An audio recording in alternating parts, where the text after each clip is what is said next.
அந்த ஊரையும் கண்டுபிடிச்சாச்சு எங்கதான் இருக்கு அப்படின்னு சொல்லிட்டு. அதாவது அங்க எப்படி சொல்றாங்க அப்படின்னா, அது ரொம்ப ஒரு குட்டி தீவாங்க. அது நாடு, அது அது ஒரு குட்டி நாடு. அது எப்படின்னா தீவு மாதிரி இருக்கு, தீவு அப்படின்னு சொல்றாங்க. அங்க என்னன்னா மொத்தம் உள்ள மக்கள் தொகையே எவ்வளவு அப்படின்னா ஆச்சரியப்பட்டுடுவீங்க, 50 பேர் தானா. அந்த அந்த 50 பேர்ல 2 பேர் தான் குழந்தைகளாம். அந்த தீவுல எல்லாமே இருக்கான், இல்லாததுன்னு எதுவும் கிடையாது.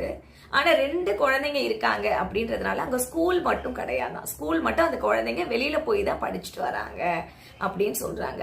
அந்த 50 பேர் இருக்காங்க. எல்லாரும் சொல்றாங்க, இங்க வாங்க, இங்க குடியேறுங்க. குடியேறதுக்கு என்ன எலிஜிபிலிட்டி வேணும்னா ஒன்றும் அதிகமாலாம் ஒன்றும் தேவை கிடையாது. ஒரே ஒரு விண்ணப்பம் தான், ஒரு ஃபார்ம் ஃபில் பண்ணி கொடுத்துட்டு நம்ம பாட்டு போக வேண்டியதான். போயிட்டு அங்கே ஜாலியாக இருந்துக்கலாம். வீடு கொடுக்குறாங்க, இடம் கொடுக்குறாங்க.